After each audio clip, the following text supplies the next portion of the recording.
त्यांनी ज्या पद्धतीनं एक्सपोज केलेलं आहे की कोणत्या कारवायामध्ये मग ते कारखान्याचं भंगार विकण्यापासून कशा कोणत्या गोष्टीमध्ये अडकल्यामुळे ते BJPमध्ये गेलेले आहे, हे पण जनतेसमोर ते आणत आहेत. त्यामुळे ज्या पद्धतीचा स्टँड घेतात की आम्हाला विकास करता येत नाही आहे, आम्हाला निधी मिळत नाही आहे, हे खोटं नाटक जे कारण आहे ते जनतेसमोर एक्सपोज करत आहेत.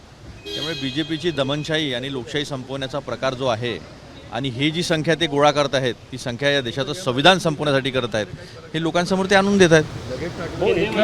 विस्तार होणार आहे बुधवारी, खूप चर्चा आहे. आता असं आहे, लबाडाचं जेवण खाल्ल्याशिवाय जे असतील वाटेत, असं वाटत असेल की हे 6 गद्दार गेले, त्यांना कोणाला मंत्रिपद भेटेल, अजून कोणी बदलून जाईल. आम्ही कालच ऐकलं की गडकरी साहेबांनी 9 वर्षानंतर पुन्हा दरबार घेतला, तुरळक गर्दी होती, हेही आम्ही ऐकलं आहे. कदाचित त्याचेच परिणाम असावे सगळे हे. भाऊ, एकनाथ शिंदेंचं इथून पुढे जे ऑपरेशन असणार आहे ते काँग्रेस आमदारांवर असणार आहे असं सुतवास त्या दिवशी. असं कंपाऊंडर कधी ऑपरेशन नाही करू शकत.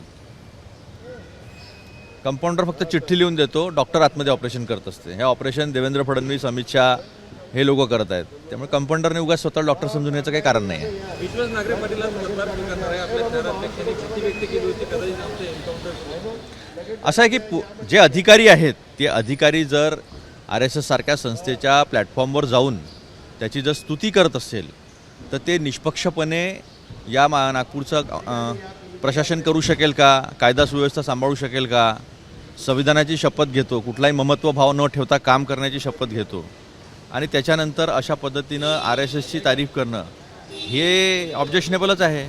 आणि मग एखादा मुद्दा लोकांच्या हिताचा विचारला विरोधी पक्षांनी की त्याला अर्बन नक्षलाईट म्हणून डिक्लेअर करायचं, हा जो धंदा आहे हा धंदा माहोल तयार करून एखाद्याला संपवण्याचाच असतो.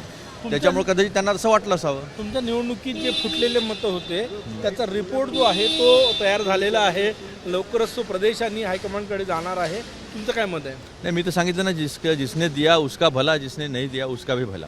कारण ही लढाई मी लढताना माहीत होतं की आमच्याजवळ किती संख्या आहे. 170ची संख्या होती, त्यांच्याकडे 600ची संख्या होती.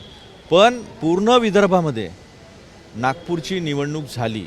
नागपूरला कुठलाही दबाव चालला नाही, कुठलंही तंत्र चाललं नाही, ना पैसे चालले.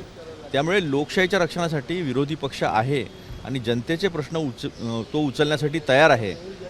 लोकशाही आणि संविधान या दोन्ही रक्षणासाठी हा उमेदवार उभा आहे.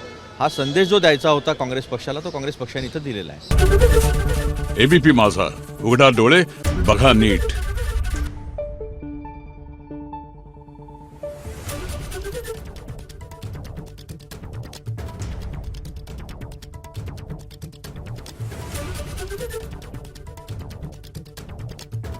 Thank you.